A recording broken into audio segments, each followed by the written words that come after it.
Welcome back. We are in the quarterfinals where things are going to start to get decided. It's going to be a battle of some titans out here right now. And it's going to be a rematch to start it off. It's going to be San Antonio XFactor taking on San Diego Dynasty.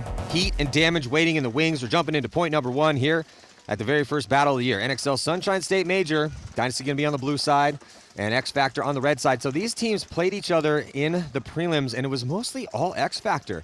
XFactor has just played this field masterfully. They went undefeated through the prelims. They never really even, Rich, had any problems. Yeah, they were on cruise control the whole time, Eddie, right? Yeah, they really were. So that's always a little scary, though, because if you don't have any problems, there's no real problem to fix. Yeah. And you think everything's There's going no on. solutions. And then when you hit a hitch, and then you're like, okay, we got to figure this out in a minute and 30 seconds here. So, but also it's really tough to beat a team twice, especially if it's San Diego Dynasty. And these two teams have battled against each other for years. And Archie Montemayor is pushing up against his former squad. I mean, Archie Montemayor helped put XFactor on the map for over a decade. Decides to come over to Dynasty last year, and was a huge. He was an MVP. He was the best player for the year. And he's in a really good spot, but he's looking at two bodies in front of him. TJ Danner did come off for XFactor, so it's a 5-on-4 situation. Yep. And the point played pretty fast up to this point, in the sense that they had a good breakout, a couple good bumps. So now we have both teams, the guy in snake, guy up the middle. But this is where it really starts slowing down once they get to these positions, Matt. Billy Bernaccia and Archie are both looking inside from the snake one. They're cutting down the same gaps in the center field, the gaps on either side of that big square. They've also got the gap on the Jarrell side, so those two guys are zoning up the side of the field. There goes Ryan Greenspan. He's going to get up into that wedge structure in the middle of the field. It's a great position for him to play. Very versatile from that position. You can look both sides. Colt Robertson, Billy Bernaccia into the snake structure with Billy. So the battle going down here, snake side. I mean, this has kind of been where the focal points have been.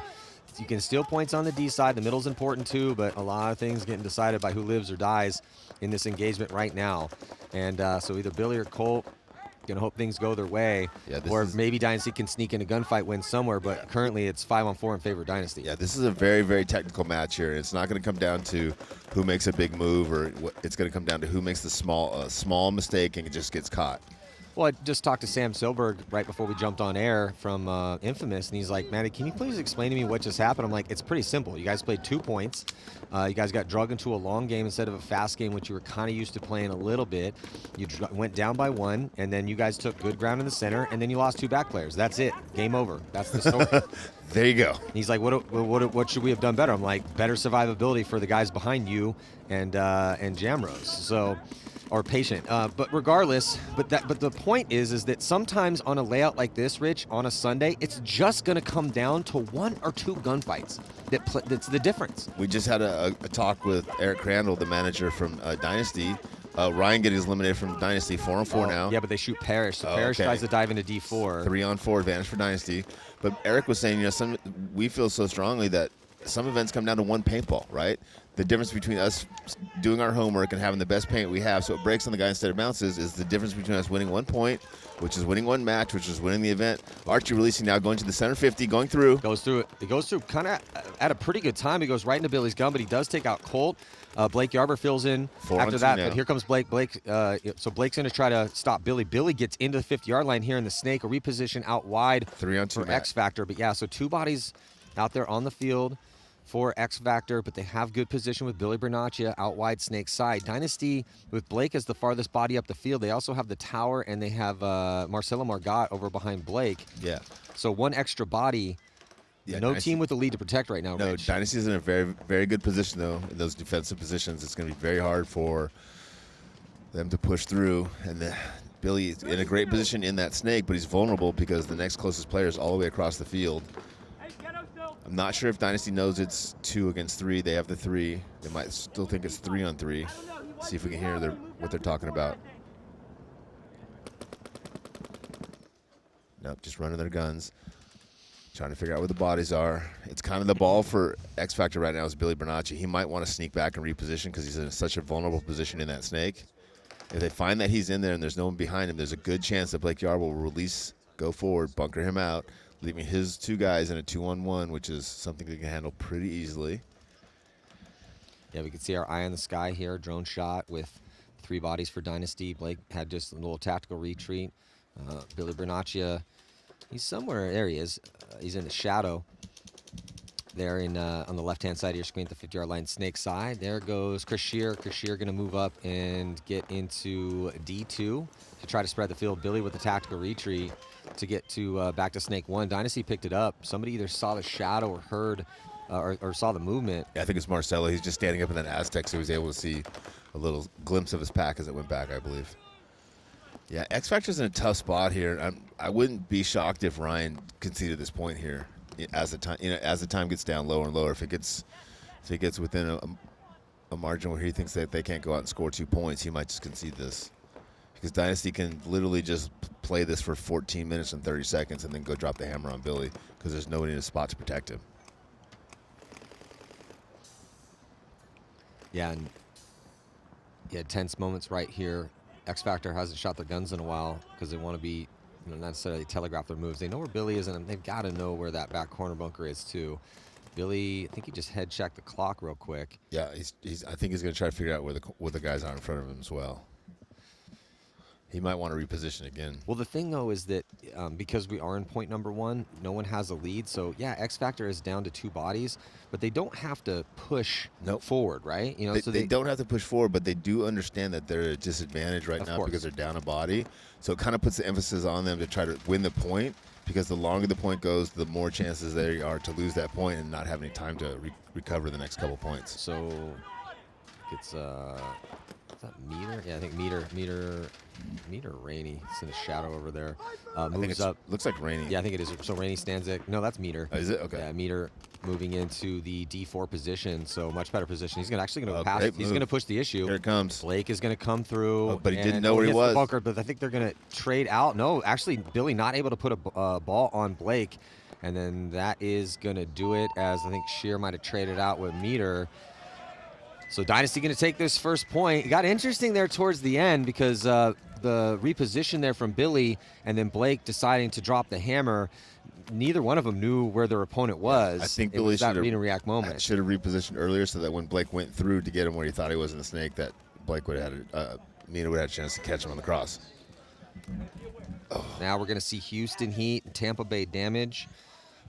2 of the best teams playing this field and playing it 2 different styles. So I'm very excited to see which one of these styles prevails. So Tampa Bay Damage was playing, methodical Tampa Bay paintball, undefeated on day 1, but they did drop a game to New York Extreme on day 2. They beat. Are you sure? Yeah, they beat Aftermath positive. Huh. They beat Aftermath after that to redeem themselves, go 3-1 to make sure that they could just go right into the quarterfinals and not have to play a wild card round. But they did have a chink in their armor, whereas Houston Heat went undefeated. They beat Diesel and then they beat Revo. So, and they're going to go aggressive. They send Chad George to snake 1 off the break here in the red side of the field, and they send Ronnie Dizon into the wedge. Here comes San Monville. Great pickup for both teams. Very similar positions for both teams. 5-on-5. Houston Heat with 3 of their players on the 40-yard line, 2 in the back. Tampa Bay Damage with 3 in the back, 2 on the 40-yard line. So a little more defensive posture for Tampa Bay Damage, a little more offensive posture for Houston Heat. I like the positions that Chad George, Sam Monville, and Ronnie Dizon are in. They're all lined up right across the field from each other. They can see which zones each other are shooting. They can communicate with each other really, really well. And then they've got 2 players in Tyler Harmon and is it Fedorov in the can supporting them. Really good breakout, really good position here from Houston Heat. This is where I think a lot of teams are going to play the majority of the points from today, these 5 spots, or should. Yeah, based on what we've seen, I would have to agree. And yeah, Heat just pushing the issue a little bit more than Tampa Bay. Well, I just feel like I feel like they're playing the field a little bit better. Like these are, in my opinion, you want to have 3 guys closer to the 50 than you want to have 3 guys in the back line. Yeah, he did really well. They just kind of methodically and aggressively made their way through every single team that they played. They had a couple close matches and a few points scored on them. I mean, they didn't let the Ironman score a point. They only let the Hurricanes score 1. Revo only scored 1 on Heat, and then Diesel put up 2. So, I mean, that's a pretty nasty 4 wins right there. It's tight, very tight. Up on his feet there in the middle is Sam Monville, looking to get a shot straight up the field or maybe transition forward into the snake 50. Yeah, and when you see a record like that coming through the prelims, when you only have 1 weekend on the layout, it's just the leadership on that team, the veteran presence. Tom Martinez is the coach, and I talked to them out there when they were walking the fields, and they felt like they had the field figured out, and it looked like that. So we'll see if they can keep it going here, or can Damage rise to the occasion. Damage such a great year last year as they won the second event, took second at the World Cup. He hasn't put a win on the board since the second event in 2021. So they're due. Oh, they're due all right. But they're the most, Heat's the most consistent team that hasn't won an event in almost 2 years. Because they're always in the hunt on Sunday. Just had a few bad breaks here or there. Always entertaining to watch too, right? Yeah. They always have that kind of aggressive, fast-paced, whether they're up or down on points, they're usually looking to kind of stunt out there a little bit, and that's always entertaining. Tyler Harmon in a support role here in the tower on the snake side, supporting Chad George in front of him, who's looking the Drea side, and Sam Monville, who's slightly inside of him, looking on the snake side. And we are going to see a lot of low-scoring games today, Rich. Excuse me, Mr. Negativity. It's not negative. It's just calling it like I see it. It's just accurate. It's just science, bro. It's the truth. Maybe I'll be wrong. Maybe they'll pop off a 6-5 game at some point today. But we talked about it earlier, and I think it's fair that some of the fields are slower and more methodical. So the teams that are better at that kind of, like the Hurricanes right now, I think have a really good chance of doing well in this tournament. Obviously, they're a great team and a great program, but this field suits them very, very well, where a team like Houston Heat, it doesn't suit quite as well, right? Yeah. So I think there's good that there's that difference in the field layouts, where some are fast and some are slow. Obviously, as fans, we like to watch people go down and crush each other, right? That's entertaining for us. Mm-hmm. But this is just a more nuanced and more subtle version of that, This is more of the chess than the checkers. Ronnie Dizon communicating really, really well out there from that wing on. Chad George getting caught from across the field. That was a huge kill. Massive kill. Came from somewhere on the Dorito side, I think, Matt. Yeah, massive kill for Damage, as they're going to have a one-body advantage. See how Heat reacts to this. They're kind of looking back and forth, like, okay, we lost Chad. Now, do we want to make a move right now? Or they filled the corner. Yeah, they filled the corner. They're switching their guns. And they're going to lose Sam Monville. Wow, this game is just tilted. Damage loses a player now. 4-on-3 advantage for Damage, but the advantage is definitely on Damage now. They have the advantage here, and if they go win this first point, it's going to be real tough for Houston Heat to have to push into those guns. The Edwards brothers are so good at crossing it up and playing that dirty South Florida paintball.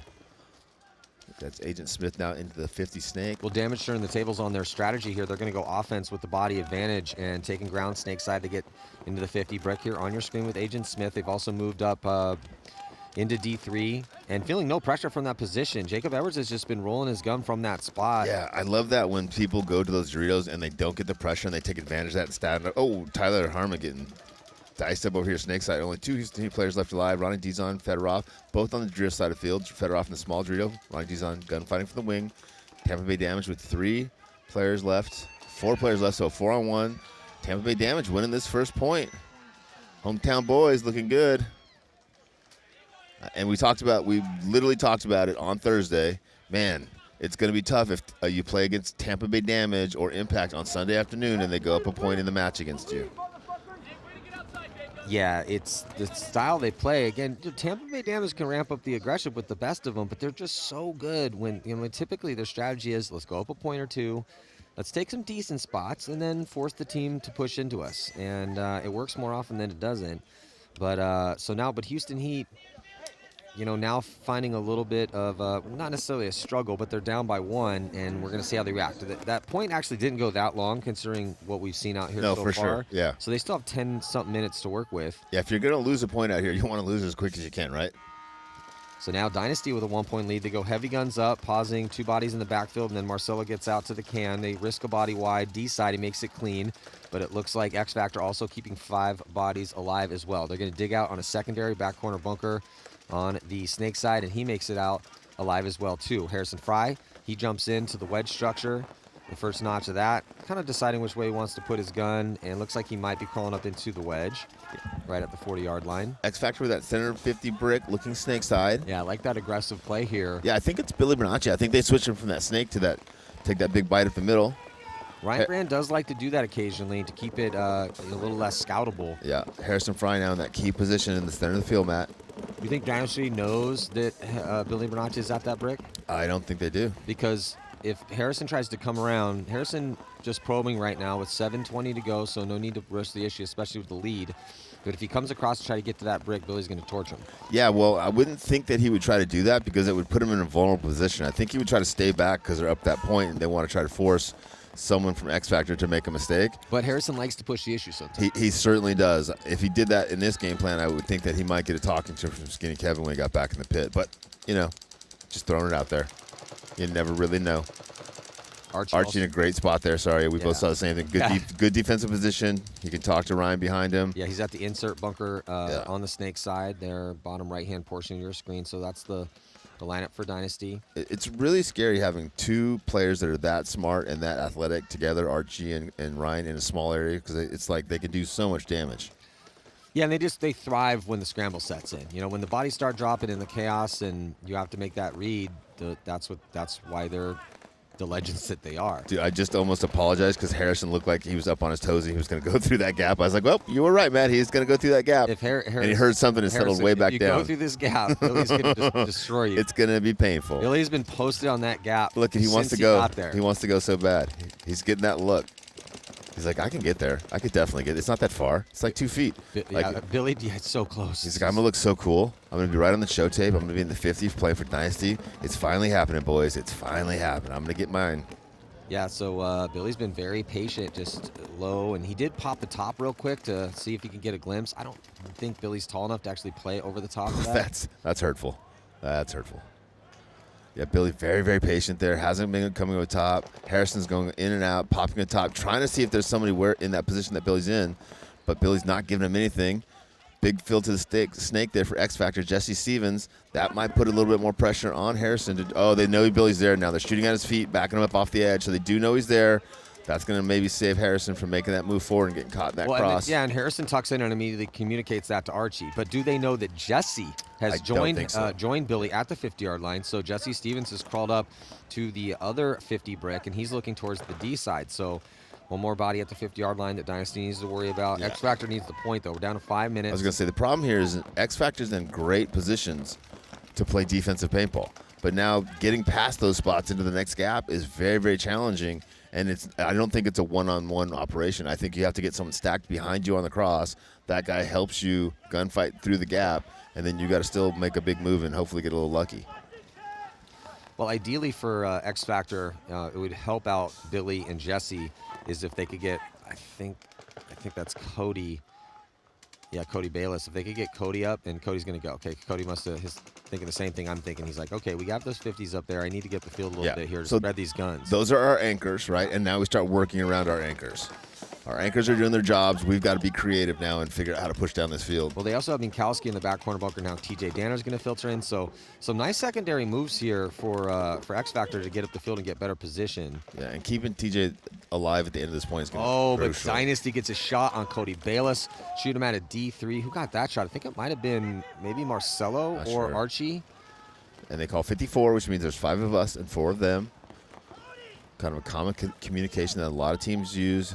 With one little short sentence, you can tell how many players are on your team and how many players are on the opposing team. Move out of the corner there from Cody Minkowski. He's sensitive of the time and the score. He's coming out of that corner, which is kind of a defensive support position, into the tower, which is also kind of a defensive support position, but because you're on your feet, you can make some moves and some read and reacts that you can't from the corner. Yeah, they're talking about time, I think. They're calling different codes out there. Is it 3 minutes left? 3:30. Yeah, so they're talking about time, and they're talking about where they're at in this match, and now they're going to start trying to put together this puzzle. They're going to probably take another 30 seconds or so to try to figure out who they want to try to drop the hammer on. Dynasty is giving nothing. If you look out here, Matty, we can kind of see 2 spots, but there's 3 players that we can't even see because they're just so zoned up, so tight. I can't see their hoppers. I can't see the barrels. I can see their bunkers pushed forward, and that's about it. Dynasty with the 1-body advantage with that kill on Cody Bayless. And Cody Minkowski is now going to come up to get closer to Jesse Stevens, who's actually backed up to get a little bit more of an outside look. He's back in Snake 1. I'm going to be so impressed if XFactor can get through this cut in this amount of time. Harrison Fry's going to actually retreat. Great reposition. As Jesse decides to hit the deck and crawl up to the 50. And he's much less vulnerable there, right? It's harder for them to run him. There's more people protecting him back there. So that was a great reposition from him. Great reaction earlier, not going forward as well. Down now to 2:26 left to go. So this could be the deciding point, because if Dynasty can find a way with this 1-body advantage they have, 5-on-4, if they can find a way to put another one up, that might do it, because we're running out of time. So this could be it for XFactor. Yeah, very challenging. And you know, XFactor guys are just grinding gears right now. Their ears are steaming. They're processing as much information as they can. Like, how do I get through this? How do I put this guy in and not get shot by this guy so I can get this guy? And all those guys are trying to figure all that stuff out, not only for themselves, but for the other positions on the field. Like, okay, if I can't do it, if I can go through here and block, can this guy do it? So lots of calculations going on out there in a very fast pace while people are shooting at you. Yeah, and so Jesse's going to go back up to the brick with Cody behind him. Cody might be getting into the snake. And all Dynasty has to do is not make any mistakes, right? XFactor has to pull off a miracle here, and Dynasty has to just not flinch. Yeah, TJ Danner is also into D3. Cody's now going to go more inside. Ooh, might have gone Cody into a got ball. caught, He yep. did. Yeah, that was Chris Shear crossfield. Yep, just sitting on that zone. Now Archie's playing sloppy because he's so confident that they've already won this match. Instead of playing discipline, now he sees somebody, pops back down, starts playing discipline paintball again. This game is over, Matty. I think it was over a few minutes ago, but minute and 10 seconds left, Yeah. and Ryan Brand's thinking about. He's right by the concession horn, and he's the quickest in the business on it. But he's going to give his 3 a chance. But they're running out of time. He basically has to hope that these guys find a way to do it. That the 3 go against the 5, and to make it happen. Because if Dynasty puts 2 on to score 2 points in 50 seconds, we just haven't even seen anything close to that. I love that Just Jesse always Stevens went is wrong. going to try to go win this point. Unfortunately, I don't. Him and Billy are going to go. I love that they're trying. It's the only thing you can do, and I respect him for it. Be careful. Got to be careful not to get a major. So the point going to be conceded as the TJ referee Danner. was going in to check out Harrison, but after those bodies launched, Ryan Brand didn't really have time to let the dust settle to see if Harrison was going to get a major.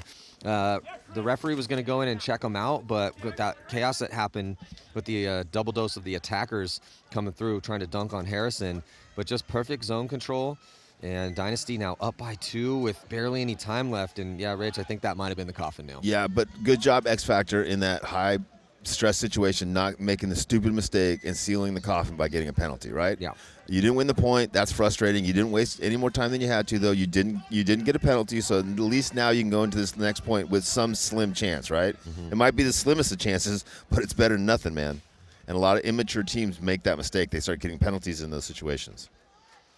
Haven't seen too many penalties today. I mean, we haven't seen. No, it's not like Friday morning. Well, we haven't seen too many points today. That's right. 10 minutes left in this one here, Tampa Bay. So now this could be a very similar situation. Houston Heat is an aggressive team. Tampa Bay, best in the business at this situation. Go up by 1. Literally. Go up by 1 and then just hold the line. Yep. And you're going to see very similar positions to the positions that the Dynasty guys were in. You're going to see players doing very similar things to what the Dynasty guys were doing. Just very conservative, very smart paintball. Every time you get shot at, you hide and reposition. You switch sides. You just don't engage. You communicate. If you see guys get a lot of pressure on them, you try to help get that pressure off. No incentive to go up the field at this point. No incentive to do anything other than not make a mistake. And Houston Heat, on the other hand, they've got to play some super high-level technical paintball, and they got to get a little bit lucky. Tampa Bay Damage player getting a check in the back there. Tampa Bay Damage cannot get shot and get a penalty, and they get shot and get a penalty. Huge mistake there from Tampa Bay Damage. Opportunity switches. Now, Houston Heat has an opportunity to get in this game. Not sure if they even saw the penalty or the guy leave the field. They're not reacting as if they did. Yeah, I don't know if Houston Heat knows the count. Yeah, those 2 Damage guys. Oh, the Damage guys they should have walked off in the other pit and walked off the field. They're definitely going to see that it's a 53 now. Advantage to Heat to try to tie this game up here with 8:40. Yep, and Houston Heat's calling 53, which means 5 of their players alive, 3 players on Tampa Bay Damage alive. Now Houston Heat has to find out which 3 players are alive, which position those players are in, where their barrels are predominantly looking, figure out where the zone control is from there, and get through this 3-on-5 situation. Sam Monville crawls to his spot in the wedge lane. I can see why he got the start here on Sunday with the deep roster that Heat has been playing very well from that wedge. I mean, he does play really good, but I think it has a lot to do with the hair, too. Oh, You know what I mean? no. First commentator first of the day. Jesus, Matt, that was cold-blooded, bro. He comes around and just gets smoked. Yeah, I think he got shot by the Dorito can. It might be Jason or Jacob Edwards there.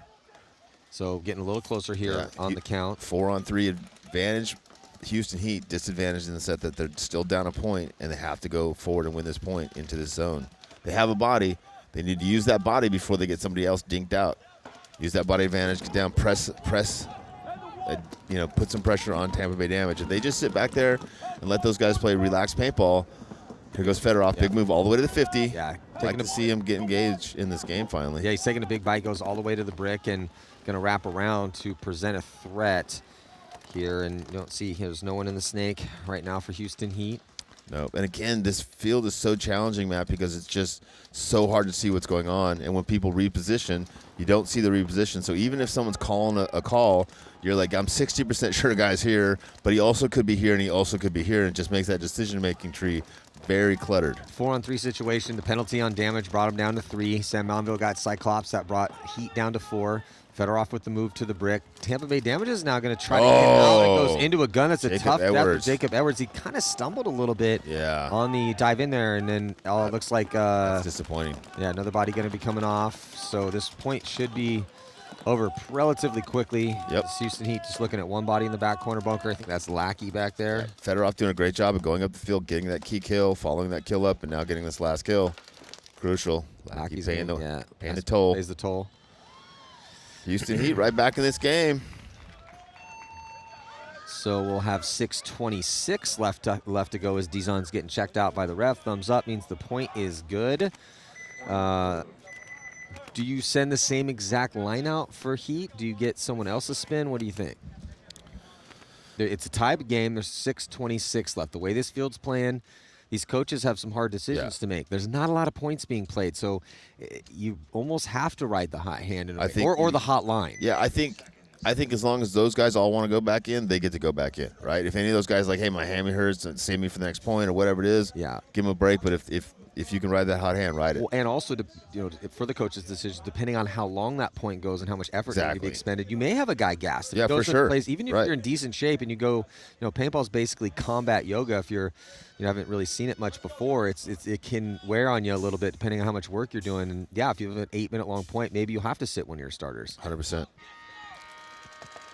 Archie digging out to the corner for Dynasty, gets out there live. It's going to be a full send here from XFactor. They only have 33 seconds left, and they need 2. They lose 3. 2. They lose 2. They lose 3. Now here comes Tom Guest. He does get through the 50. Always look for red flags in this situation. And we're going to see a red flag that's going to stop the time, and I think that was gotta be on yeah, I think that was on XFactor. Yeah. Because there was bodies left to pull.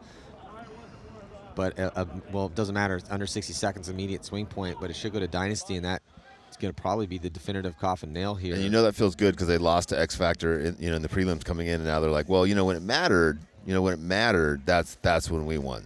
And so that's going to feel a little extra good. Because that game was almost all XFactor, right? 100%. It's just so out here. I mean, it's so hard to beat any team twice in a row. I mean, because then they get to do so much homework on you, and especially if it's San Diego Dynasty, the best team in the world right now. They won 3 of 6 events last year. It is interesting from a fan perspective because when you see the same teams play each other back to back, it's almost like one extended long game that happens to have like an overnight dinner break and a meeting, and they get to see them play again. Yeah, it's also interesting though that XFactor was so dominant in that match yesterday that they probably didn't go back and do as much homework as Dynasty did after that ass whipping, right? Yeah. It's kind of interesting. The mentalities going into the meetings last night were probably a little bit different, right? Like, hey, we're super confident. Those guys sucked. That was pretty easy. Good night. Like, hey, those guys are really good. We kind of sucked. What are we, Yeah. I mean, that's got to bring that up because everyone's been in those meetings before, so. Too many meetings. And when you do take it wasn't like a complete beatdown, but on a field like this, it plays a little slow. I mean, they only think they won by 3, but they were controlling it the entire time. So anyway, jumping back into this next one here, tied up, 6:24 to go, and it's a 1-1 game, and looks like they are going to spin Connor Kelly, and Connor Kelly's going to get shot trying to get to that wedge, but 2 bodies coming off right now for damage, so it's going to be a 3-on-4 situation here in favor of Houston Heat. Yep. Houston Heat with 2 attackers on the snake side in Chad George and Tyler Harmon. Damage with 2 players also here on the Georgia side with Jared Lackey in the tower there. Tyler Harmon now filling into the tower. Oh, Houston Heat flying up the D side, Matt. Get all the way to D4 over there. I believe that's Ronnie Dizon. Yeah, Dizon looking quick. And if you can get up that Dreer side and they don't know you're there, you can sneak a couple kills. Agent Smith goes up to the brick. Yeah, nice move by Smith. I like him up there. I don't know if he knows that Ronnie's in there. Ronnie just saw Smith. Yeah, Ronnie's going to come out and get a shot here on Brian Smith. Beautiful job by Ronnie. Dizon to keep his head on his swivel. Wow, Ronnie's playing really well over there. Yeah, Smith had no idea that Ronnie made it up that far. It's going to force a concession from Joey Bluth. From Joey Bluth. That might have been the point of the match, Maddie. Well, it wasn't looking good initially. I head check over to Houston Heat, see Connor Kelly walk off. Then I head check over to Damage, like, oh, wow, they lost 2 off the break. So, and then Dizon being the difference maker by getting into D4 and getting that intelligent kill cross field. He didn't spend time getting tunnel vision on that sideline, wrapping around and looking to move forward. He intelligently, hey, I'm in a spot. Let me check off this lane. Oh, Smith made it all the way, and he has no idea that I'm here. Oh, hello. Yeah, he got that little tingly feeling when he saw that. He's like, it's never this easy. Never you just look over and see a dude's head. This is amazing. So Dynasty Major was on probably Tom Guest for San Antonio XFactor. Starting with 4. And they will start with 4, but this game's over. Again, point spread doesn't mean anything right now. Dynasty with a big cushion and, 20 seconds left to go. So it's just going to be, what is the score going to be? Dynasty loses 2 on the break. Jesse Stevens runs all the way at the field. Gets 1. Colt Roberts is coming through, too. And Dynasty with 2 take out players left. Crazy. Yeah. But Greenspan just a gun turret from that back center, rolling off the clock, and that is going to do it. San Diego Dynasty going to be moving on to the semifinals. The #1 ranked team in the world with an amazing run they've been on, well, essentially for 2 decades, but particularly this resurgence we've seen out of them. Once they picked up that new kid, Alex Frazier, that just brought a new energy into the team and just completely changed the team dynamics back to just super kill. Well, Dynasty won. They won 3 of 6 events last year, and it was just complete dominance for San Diego Dynasty. And they got some smiles all the way around. There's Chris Shear, the new pickup coming over from Revo, and they also got Harrison Fry on the team. They did lose Dalton to Impact, but it's kind of hard to say no when Dynasty gives you a call and said, hey, we'd like to pick you up. Let's do it. So it's that call that everybody wants. They're feeling good. They got a little revenge here against San Antonio XFactor. And unfortunately for XFactor, Dynasty's been a little bit of their kryptonite. They've met in the finals a couple times past 3 years. I called it yesterday. I was like, man, they're so good. They're so technical. I was like, unfortunately, for whatever reason, they just don't match up very well with Dynasty. Now, Dynasty will play the winner of the Hurricanes and New York Extreme. So Dynasty and Extreme, that's going to be a good game. Houston Heat getting fired up in the pit, rubbing each other down. Chad George, Tyler Harmon have a little last-minute communication. What's Tampa Bay Damage got to do here, Maddie? Well, they need to stay alive on the break. They lost 2 in that last one. That's ultimately what cost them. Yeah, Ronnie had a good move up on the D side to get that kill on Smith, which then precipitated the concession.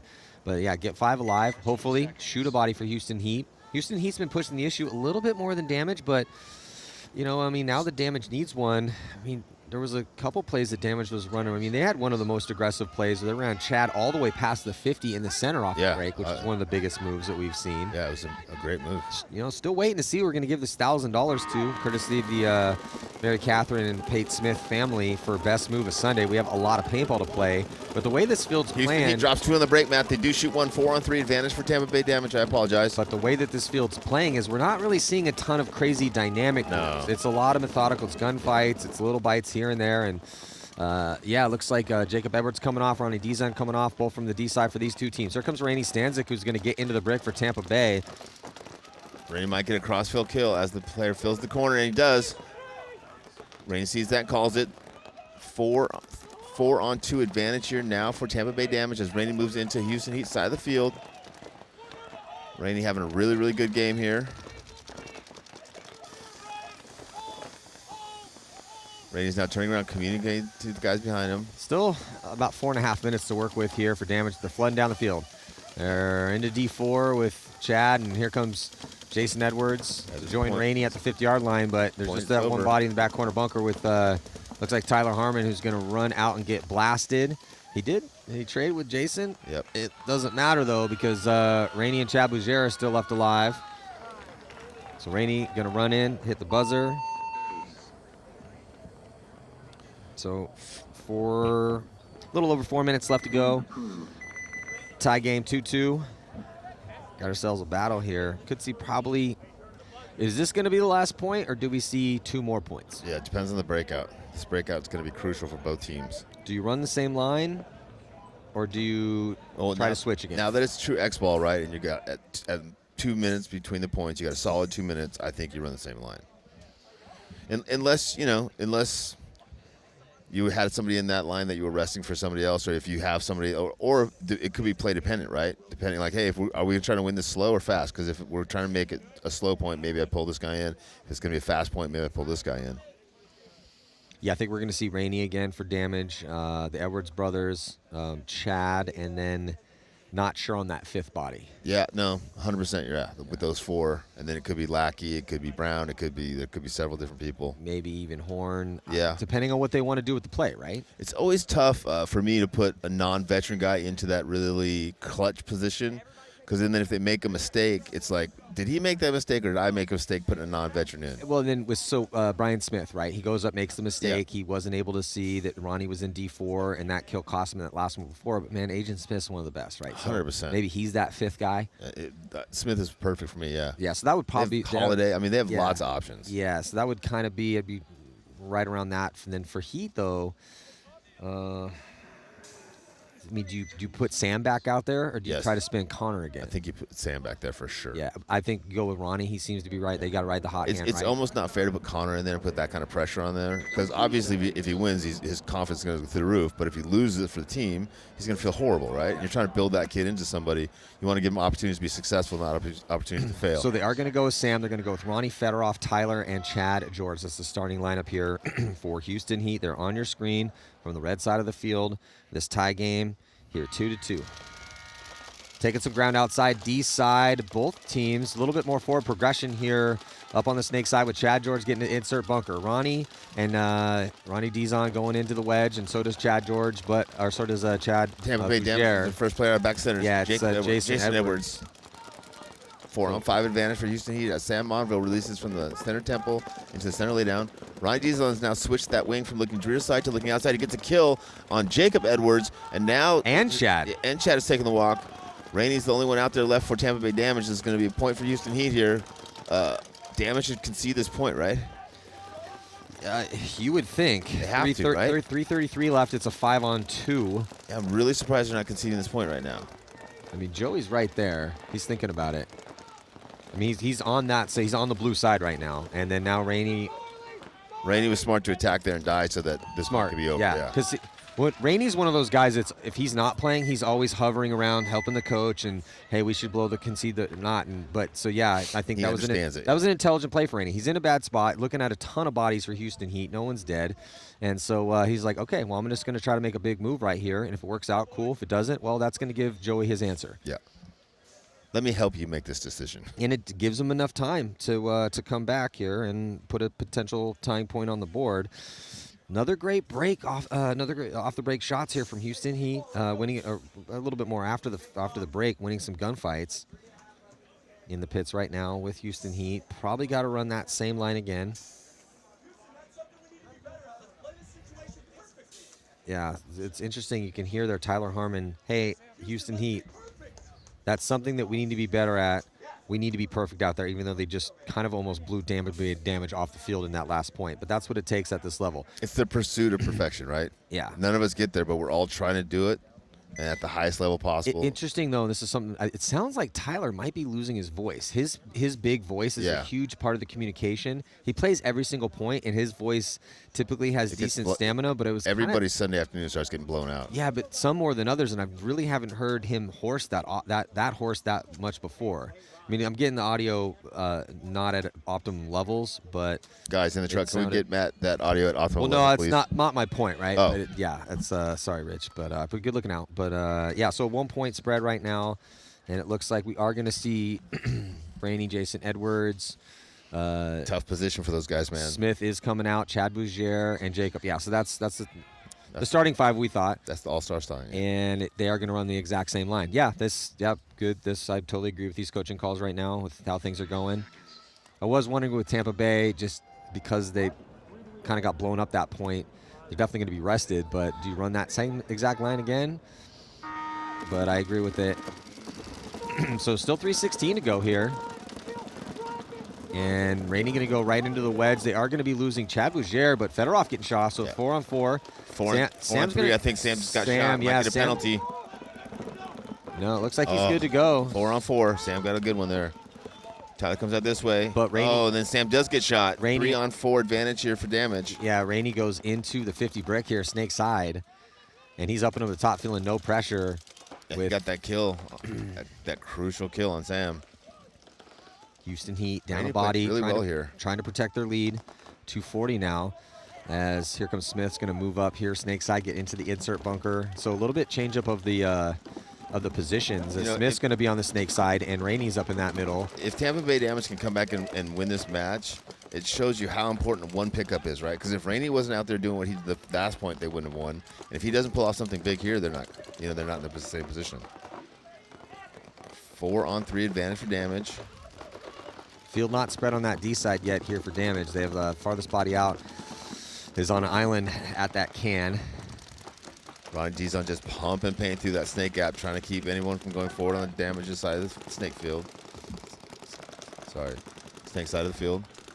Jason Edwards there looking to probe through the center of the field. He wants to go through and drop the hammer on someone he can. He's putting a lot of pressure on Tyler Harmon, that stand-up tower, pushing Tyler Harmon back to the snake side of the field. Chad George is also getting some pressure, trying to wrap around. Tampa Bay Damage down the 50 snake. I don't think they know he's in there. If he can wrap around, he might get a shot on Tyler Harmon's pack. Yeah, Ronnie focusing his gun here towards this snake side, try to see if he can catch Rainey slipping, but Rainey is just posted low. Knows he has a little bit of time, but not much. Down to 1:23, and Tampa Bay with the one extra body. Yeah, Jason Edwards has the ball here. He's the guy who's got to go through this gap. He's got to just trade with one of these guys and leave their guys in a 3-on-2 situation. Tyler Harmon taking the walk from the tower. Just 2 bodies left alive. Yeah, we're going to have overtime. Heat. And then Ronnie comes across. He gets blasted. Just Chad George now. 4-on-1. Tampa Bay trying to count the bodies. 60 seconds to go. They need to start pushing forward. They only have one to worry about. Chad George checks off down the sideline to make sure he's not getting run down, and then gets clipped out. So they just put a lot of pressure on him. Then Jacob Edwards running through to hit that buzzer at Tampa Bay Damage, finishing that point with 4 alive. Great point for them. Rainey Stazik, though, really kind of set the pace, started that, and helped close both of those 2 points. Also interesting, too, they kind of switch things up a little bit. So they send Rainey with a big commit up to the brick early, and they send Smith outside. Smith had been going more towards the wedge earlier. Now they send him outside snake side. They lose Chad early, so Jacob had to stay alive at that can. And then they just did some good gunfights. They won a couple gunfights. So, yeah, man, this is a great battle. Houston Heat, Tampa Bay. They've actually been pushing the issue a little bit. I mean, we've had 6 points scored, so happy to see that. This is a barn burner. This is basically a barn burner out here, boys. For Sunday on this layout? Yeah, a little bit. On this layout, for sure. A little bit. Also, make sure you check out carbonpaintball.com. They got the team program. Use your phone to pull up the website right now. Hit a little pause on the stream. Looks like they might be putting Connor Kelly back in, Matt. And, so with the Carbon program, you actually can customize your jerseys. They have a module on the website, and I believe it's not $20 for the jersey, but $20 to customize it. So check it out at carbonpaintball.com, and they are the provider of the Golden Barrel. Love what Jason Turbin and the boys are doing over at a Carbon. So, you think overtime? Yeah. Yeah. Based on the way both of these teams are playing and how bad I have to go pee, I can almost guarantee that there's going to be an overtime. And then it's probably going to go to 3 one-on-ones after that. And at some point, you won't hear me on the mic for a few seconds. So big point, man. Big bend, don't break point for these guys. So they are going to get. So Connor Kelly going to get a spin here. Pretty cool. With not a lot of time left, so maybe going to try to use his wheels to send him as get you that snake one, look inside, shut down the middle. That's what I would do. I just want, we have moments like this, not a lot of time left. Is the intention to take it to overtime, or is the intention to steal a point on this layout? Not overtime. Obviously, it's a little harder to score super quick points out here. So unless you shoot 2 guys on the break, but even then, it's still tough. If you shoot 2 and get a penalty, maybe. Split screen breakout, damage from the blue side. Heat from the red side, and on the breakout with just 33 seconds left to go. And I was going to say, unless we see a couple kills. So they actually put Horn in. I love the fact that he's trying to win this. Tyler goes through, gets nobody, gets caught. Chad George gets caught. 3-on-3 as Rainey gets peeled off. Yeah, here Ronnie comes Dizon to the 50 Dorito. Yeah, here comes Ronnie Dizon to Konstantin Fedorov pushing the SUD side with now 14 seconds left to go. So they tried it up the center. They're going to lose Ronnie, and they got Connor Kelly and Fedorov still alive. Connor with a little retreat here. So, yeah, we're going to see an overtime point. I love that Houston Heat tried to go win that point, though. Well, as soon as they saw that first kill, okay, let's try it. Off to the races. They did wait a beat to see if they did get a kill. And make sure they hadn't lost a couple. Yeah, and then Tyler decided, all right, well, I'm gonna try to make something happen. But, nothing, he got kind of cut in half, and then they didn't really have someone in position to play off of that quick. So, yeah, we're going to be heading to an overtime point. Probably going to be seeing the same lines that we saw in the point previous to this come out to play this overtime point, and then we could potentially see one-on-ones because, again, slow field. So, in some universe, we're going to get through 5 minutes, and we will see the heroes come out. For Houston Heat, it's probably going to either be Fedorov or Tyler Harmon, and then for Tampa Bay, it's not a question. They're going to send out Jacob Edwards. That's why he gets paid the big bucks. That would be fun. I mean, it would be funner if I didn't have to pee so bad, but I'll get through it the best I can. We get it, Rich. Your eyes are floating, kidneys are hurting. I understand. I'm going to cut back on the beer the night before, so this doesn't happen next time. I promise. No, you haven't had a beer in 25 years. It's probably been longer than that. You think so? Probably. I mean, well, you are getting old. So. I'm ridiculous. I like to remind you of that as often as I and I appreciate that. But you don't have to. I'm reminded every time I try to stand up or walk somewhere.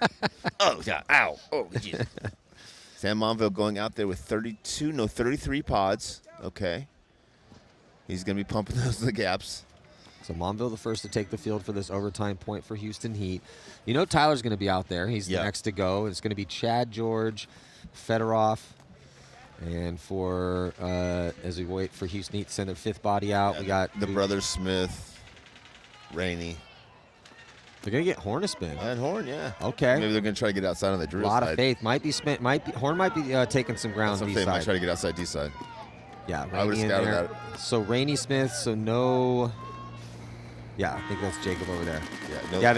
They're going to send Horn to D2 off the break, and Ronnie try to take some ground. Ronnie D's on shot off the break, and it looks like Horn able to make it. So it's a 5-on-4 situation as Rainey Stanzik on a delay fills all the way up to the 50, and he's going to look towards that D side. Houston Heat, tough situation right now, 5-on-4. Damage in really good position here. They got a body position, and they got Rainey up in that 50. Love to see Tampa Bay with the aggressive breakout. That's a gutsy play call here from Joey Blue and the boys. It's smart, though, because you don't expect that, right? You expect them to set the defensive trap, basically. Though as soon as we saw Horn go in, I'm like, okay, he's fast. He's going to be taking some ground. Yeah. But they probably did that to pull the guns that way, so at least either he's going to get there or Rainey's going to get here. They're not going to shoot both of those guys. Yeah, and they went to the tower, too. So even if they lose Horn, they still have Rainey in position up all the way at the 50. Oh, Tyler Harmon taking the walk. He's in a tough spot here, man. Massive kill here for Tampa Bay damage. They get the shot on the big gunfighter, Tyler Harmon, and now just 3 bodies out there in a 5-on-3 situation. Houston Heat, low bodies. Can they get it done? We have seen some low body magic at this event, as we always do, but you can play defense on this field. So Tampa Bay probably going to be pretty confident with these numbers. Look for them to start moving forward, as they're not going to want to take it to a one-on-one when you're in a 5-on-3. Yeah, and I feel like the low body situations that we've seen, they've had at least one guy in one of the key forward positions, and they were able to kind of protect off of that guy pivoting. And now Sam goes to one of those positions, in my opinion, giving them a better opportunity to get into this point. Sam going all the way Sam forward gets now. Caught, and he gets shot, too, and he went 3. He took a couple steps with that shot on his forearm, so he's lucky he didn't get a penalty there. 5-on-2 advantage for Tampa Bay damage. Fedorov's trying to get outside, gets caught. Houston Heat has played their last point of this first event of the season. Looks really, really good, but just came up a little short against the superior team in Tampa Bay damage. But again, it's the team that smashed people in the prelims, right? So that damage had a loss, so they had to have some hard conversations, and make some adjustments and learn the field a little bit more. Whereas Houston Heat just rolled right on through the prelims, not having any problem. If you want to be successful in life, take the hardest path possible, because when you get there, you can handle anything. Yeah. It's just incredibly impressive here as Tampa Bay damage able to take this victory. So Tampa Bay hanging tough with Houston Heat, taking the win in overtime. They're going to move on into the semifinals. They're going to be playing the winner of Edmonton Impact and the Brooklyn Bears.